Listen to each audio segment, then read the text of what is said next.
I used to believe that if you worked hard enough, if you loved deeply enough, if you stayed honest through every storm, people would eventually see your worth. For 7 years I held on to that belief while my sister-in-law tried everything to tear me down. She whispered lies, planted doubts, and turned family gatherings into silent trials, where I stood accused without evidence. Then she decided to use a DNA test to expose what she called my secret, but that test did not reveal mine. It revealed hers. Before I share what happened next, let me know where you are watching from today. Drop your location in the comments below. If you have ever dealt with a family member who just could not stop meddling in your life, hit that like button right now. And if you have not subscribed yet, this is your sign. Trust me, you will want to stay until the end of this one because the twist nobody saw coming changed everything. My name is Norton, and I grew up in a small town in rural Ohio where everybody knew everybody and your word meant everything. My father spent 30 years fixing cars at a local garage, coming home each evening with grease under his fingernails and pride in his eyes. My mother worked at the only grocery store in town, greeting customers by name and remembering their children's birthdays. We never had much money, but our house was filled with something worth more than any paycheck: love. Real, unconditional love. I was the first person in my family to attend college. Scholarships and late-night shifts at a warehouse got me through. 4 years later, I graduated with a degree in software engineering and landed a decent job at a tech company in Columbus. I was proud of what I had built from nothing. I believed that hard work and honesty would always be enough. Then I met Claire. She walked into a coffee shop near my office one rainy Tuesday afternoon. Her umbrella was broken, her hair was damp, and she was laughing at herself for forgetting to check the weather forecast. Something about that laugh made me forget the code I was supposed to be debugging. We started talking, and 3 hours disappeared like minutes. Claire was an elementary school teacher with a gentle soul and a way of making everyone around her feel seen. She came from a world completely different from mine. Her father, Richard, had built a successful real estate empire before retiring. Her mother, Margaret, came from old money and carried herself like someone who had never worried about a bill in her life. Their house was the kind you see in magazines, with a circular driveway and rooms that seemed to exist just to prove they could afford them. When Claire first told me about her family, I felt a knot form in my stomach. I was a mechanic's son who grew up sharing a bedroom with 2 brothers. What could I possibly offer someone like her? But Claire dismissed my concerns with that same laugh I had fallen for. She said she did not care about money or status. She cared about who I was as a person. She said I was kind and honest and real in a way that felt rare to her. After 2 years of dating, I proposed. She said yes before I even finished asking. But not everyone in her family shared Claire's enthusiasm. Diana was Claire's older sister, 6 years her senior, and everything I was not. Beautiful in a sharp, calculated way. Married to Derek, a man whose real estate company had made him wealthy enough to buy a house that made her parents' place look modest. They had 2 children, Emma, who was 7, and Tyler, who was 5, and Diana never let anyone forget how perfect her life appeared. From the moment we met, Diana looked at me like I was something stuck to the bottom of her designer shoe. At our first family dinner, she asked about my salary with the same tone someone might use to ask about a strange smell. She wanted to know what kind of car I drove, where my parents lived, what neighborhood I grew up in. Each answer seemed to confirm something disappointing in her mind. Later that evening, I overheard her telling Claire in the kitchen that she could do better, that she deserved someone with more ambition. I tried not to let it bother me.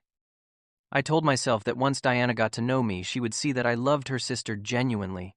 Time would prove my worth. Our wedding was beautiful, though. Diana spent most of it whispering to relatives with a look of practiced concern on her face. I caught fragments of her predictions. She gave us 2 years. She said Claire would wake up eventually. The first few years of our marriage were happy despite the constant undercurrent of Diana's disapproval. Claire and I built a life in a small but comfortable apartment. We did not have much, but we had each other. Every holiday gathering, though, felt like walking into an examination room where I was the only subject being studied. Diana had a gift for making comparisons seem casual. She would mention their new vacation home in passing, then ask when we planned to stop renting.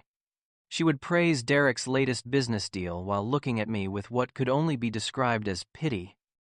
Her comments were never quite direct enough to confront, but sharp enough to leave marks. Margaret began to shift under Diana's influence. Where she had once been polite to me, she grew distant. Richard stayed neutral, but neutral meant silent, and silence felt like agreement. Then came the Christmas party in our 3rd year of marriage. 20 family members gathered in Richard and Margaret's living room, the tree glittering with ornaments that probably cost more than my first car. Dinner had just ended when Diana decided to make her move. She looked directly at me across the table, her wine glass held like a weapon, and said loudly enough for everyone to hear, "So Norton, when are you going to get a real job and provide properly for my sister?" The room went silent. Every eye turned to me. I could feel heat rising to my face, my hands gripping the napkin in my lap so tightly my knuckles went white. Claire reached under the table and squeezed my hand. I forced a smile and said something about being happy with my career path. But that night, lying in bed unable to sleep, I finally admitted to myself that I might never be good enough for them. Not in their eyes, maybe not ever.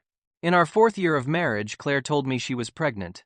I remember the exact moment. She handed me a positive test with tears streaming down her face, and I lifted her off the ground and spun her around our tiny kitchen. We were going to be parents. Nothing else mattered. Lucas arrived on a warm September morning, 7 pounds and 4 ounces of pure miracle. He had Claire's blue eyes and her light hair, and when I held him for the first time, I understood what people meant when they talked about love at first sight. This was my son.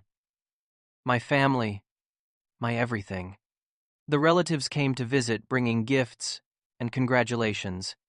Diana arrived last, her smile never quite reaching her eyes. She looked at Lucas for a long moment, her expression unreadable. Before leaving, she pulled Margaret aside. I saw them whispering, saw Margaret glance at me with something new in her eyes. Something uncomfortable. I pushed it aside. New babies brought strange emotions in everyone. I was probably imagining things. But weeks passed and the atmosphere shifted in ways I could not ignore. Margaret called less often. Family group chat messages that once included me started happening in separate threads. At gatherings, certain relatives looked at me differently, their smiles too quick, their conversations too brief. Claire noticed it too. She asked her mother what was wrong, but Margaret only gave vague answers about everyone being busy. Then Claire's aunt, after one too many glasses of wine at Easter brunch, let the truth slip. Diana had been talking. She had pointed out that Lucas did not look like me. She had suggested to anyone who would listen that perhaps Claire's fidelity was not as certain as everyone assumed. Blue eyes and light hair when the father had brown eyes and dark hair, Diana called it suspicious. She called it worth questioning. When Claire confronted her sister, Diana played innocent. She claimed she was simply observing, simply worried, simply looking out for her baby sister's best interests. What if Norton was not the father? Would it not be better to know Claire came home from that conversation shaking with anger and hurt? She apologized to me over and over as if her sister's cruelty was somehow her fault. I held her and told her I knew the truth, that genetics were more complicated than Diana's malicious whispers suggested, that none of this changed anything between us. But something had changed. Not between Claire and me, but in my sense of safety within this family. I realized I was not just disliked, I was being actively undermined. Diana did not stop. At Lucas's first birthday party, she brought an old photo album and made a show of comparing baby pictures. She pointed to images of Derek as an infant, noting how Emma and Tyler were practically his twins. Then she looked at Lucas and said something about how interesting genetics could be. Her tone was casual, her intention was clear. Margaret, who should have defended her grandson instead, suggested to Claire that perhaps a DNA test would settle everyone's minds. She said it would shut up the doubters. I wanted to scream that I was not the one who should be proving anything. I wanted to demand an apology for accusations that should never have been spoken. But I knew how that would look. Defensive. Guilty. Exactly what Diana wanted. 6 months later, Diana unveiled her master plan. It happened at a Sunday dinner presented as an innocent family activity. Diana had discovered ancestry DNA kits, she said. Would it not be wonderful if the whole family participated? They could learn about their heritage, their roots, their connections to each other. She had already ordered enough kits for everyone. The suggestion hung in the air like a trap waiting to spring. Margaret immediately agreed, her enthusiasm suspicious. Derek shrugged his consent, barely looking up from his phone. Richard seemed indifferent. Claire looked at me with worried eyes, understanding exactly what this was. I understood too. This was Diana's moment. She had spent years trying to prove I did not belong, and now she believed she had found the weapon that would destroy me. Every instinct told me to refuse. But refusal would confirm suspicions I had no reason to have. I had nothing to hide. My son was my son, and science would prove it.